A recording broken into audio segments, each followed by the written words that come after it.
आपके, जब आप अपनी जिंदगी में कुछ सीख सकते थे, कुछ बन सकते थे, तब आप अपने जीवन का सबसे बड़ा समय व्यर्थ में गंवा रहे हैं। आप अपना समय बर्बाद कर रहे हैं। एक भगवान कृष्ण के जीवन में मैंने कहीं चमत्कार नहीं देखे। लोग कहते हैं कि कृष्ण के जीवन में चमत्कार हैं, मैंने राम के और कृष्ण के जीवन में कभी चमत्कार नहीं देखे। लोगों ने देखे होंगे, हमने नहीं देखे। क्योंकि जब हम ये कहते हैं कि भगवान राम श्रीलंका जाते हैं अपनी पत्नी के लिए, तो राम को वानरों की सेना बनानी पड़ती है। भगवान राम के पास अगर ऐसी कोई शक्ति होती तो राम कहते तथास्तु और समुद्र पर पुल बन जाता है और सीता दौड़ती हुई चली जाती है। भगवान राम को श्रीलंका तक चल करके जाना पड़ा और उसके लिए पुल बनाना पड़ा, और पुल बनाने के बाद रावण का मुकाबला करने के लिए पूरी सेना तैयार करनी पड़ी और रावण से लड़ना पड़ा। तभी राम के जीवन में वापस सीता लौट कर आई।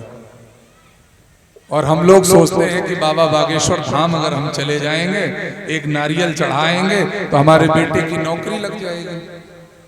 सोचते हैं कि नहीं? कृष्ण होना कितना कठिन है।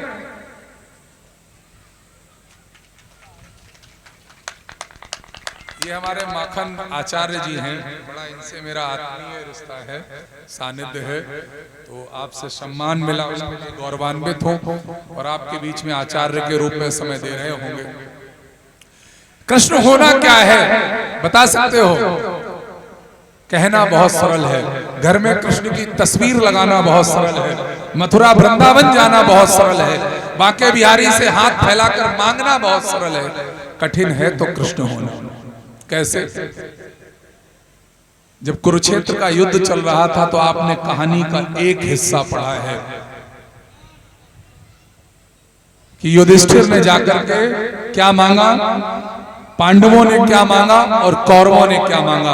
आपको पता है कि कौरवों ने नारायणी सेना मांगी और नारायण को मांग लिया था पांडवों ने, इतना ही पता है ना। इसके आगे कृष्ण होने का सबसे बड़ा दुख ये है कि उस रथ पर आगे बैठना पड़ रहा था जिस रथ पर सामने से तीर आ रहे थे। अर्जुन के पास तीर बाद में जाते, सीना सामने कृष्ण का था और उस रथ को हाँक रहे थे कृष्ण। कितने लोगों में सामर्थ्य है कि जब बाणों की बौछार हो रही हो तो कृष्ण की तरह आगे आकर के खड़ा हो जाए और अर्जुन को पीछे से बचा ले।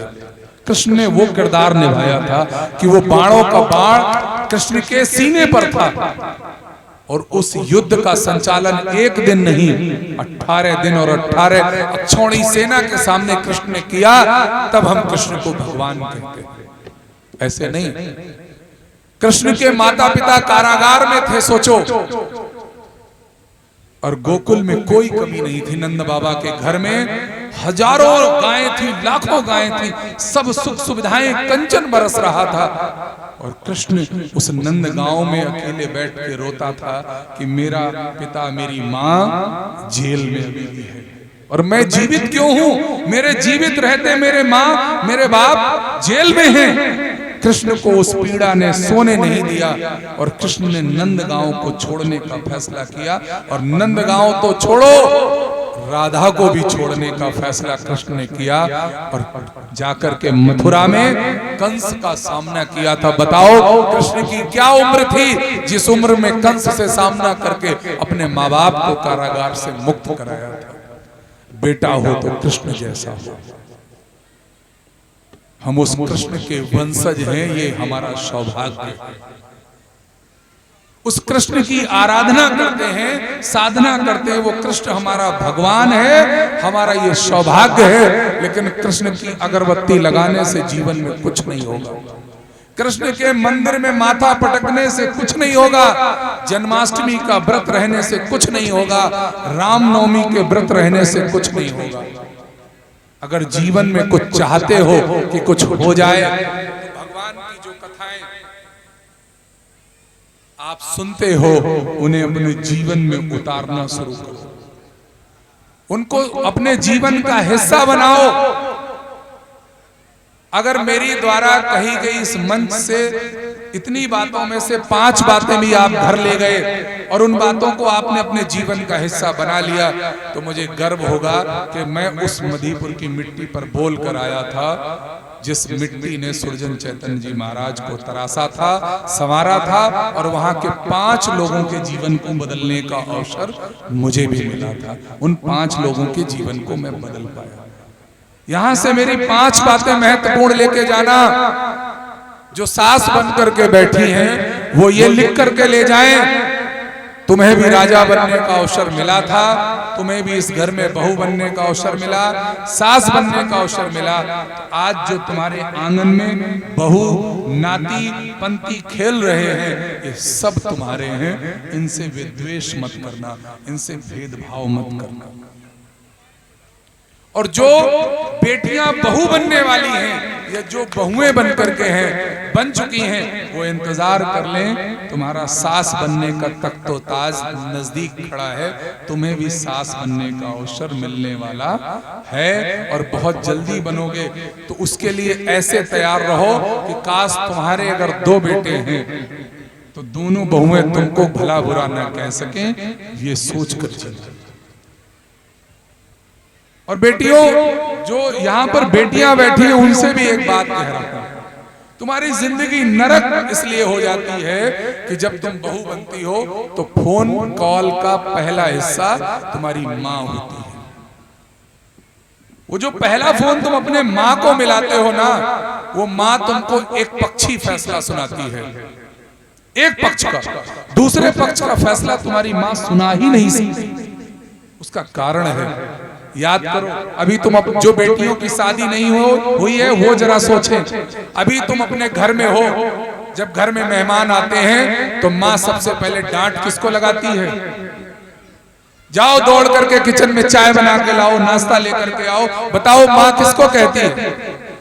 अपनी बेटी को। लेकिन जब मेरी बेटी शादी होकर के दूसरे घर चली जाती है और जब फिर चाय और नाश्ता बनाने की बारी आती है, तब वही माँ अपनी बेटी को सिखाती है कि बेटा अपने लिए बना लिया करो, सबके लिए मत बनाना। वही माँ सिखा रही है।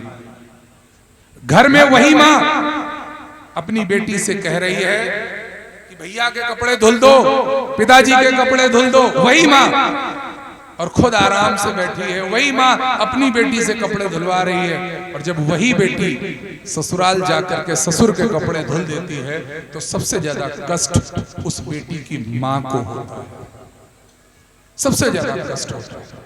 ये बात सबके लिए नहीं है, लेकिन अधिकांश लोगों के लिए। ये मत समझना कि यहाँ जितने लोग बैठे हम सभी को कह रहे हैं, बहुत से घर बहुत अच्छे हैं, वहां देखिए जाकर के तो सीखने को मिलता है। उनके घर की खुशियां देखते बनती हैं। लेकिन कहीं कहीं पर ऐसी स्थितियां हैं जो हमारे बेटे अपने पिता से कह देते हैं कि तुमने हमारे लिए किया क्या। हमारे पिता के भी अरमान थे, वो भी खेती बेचकर महंगी गाड़ी में चल सकता था। हमारा पिता खेती बेचकर अय्याशी कर सकता था। अगर हमारे पिता ने तुम्हारे हिस्से की 1 भी इंच जमीन नहीं बेची है, तुम्हारे लिए 1-1 पैसा जोड़कर तुम्हारी खुशियां सजाई हैं, तुम्हारे सपनों की गाड़ियां तुम्हें दी हैं, तुम्हारे लिए तुम्हारे सपनों का अगर घर बनाया है तुम्हारे पिता ने, तो सोचो क्या तुम अपने बेटे को मर्सिडीज खरीद के दे पाओगे? क्या तुम अपने बेटे को BMW दे पाओगे? क्या तुम अपने बेटे के लिए आगरा में 1000 गज का मकान दे पाओगे? अगर तुम अपने बेटे के लिए ये सब नहीं कर सकते हो तो बाप से ये तमन्ना क्यों पालते हो कि बाप ने मेरे लिए क्या किया? जो बन सका वो पिता ने मेरे लिए 18 वर्ष की उम्र तक कर दिया। 18 वर्ष की उम्र के बाद अगर 1 पैसा भी हम अपने पिता से ले रहे हैं तो वो हराम है।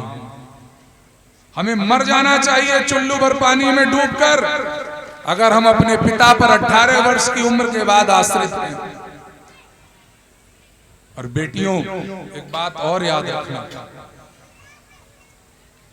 दुनिया बहुत बड़ी हो गई है, कम्युनिकेशन के साधन बहुत अच्छे हो गए हैं, संवाद के साधन बहुत अच्छे हैं। दुनिया में जो लोग आपको बरगलाते हैं, वो बरगलाने वाले लोग चूंकि आपकी जिंदगी से बहुत दूर होते हैं तो मीठी बातें करने में बहुत अच्छा लगता है। असली दुख तब पता चलता है जब बर्तन धुलने पड़ते हैं, असली दुख तब पता चलता है जब रोटी बनानी पड़ती है। जिंदगी की सच्चाई रोटी, कपड़ा और मकान है, इसी से होकर के गुजरना पड़ता है। इसलिए नई पीढ़ी न भटके और खासकर मधीपुर न भटके। इस मधीपुर से बहुत नाम जुड़ा है, बगल में पैणत का नाम जुड़ा है। मधीपुर एक व्यक्ति के लिए भी मशहूर हुआ और आप सबके लिए भी मशहूर है। इसलिए खेत मेड़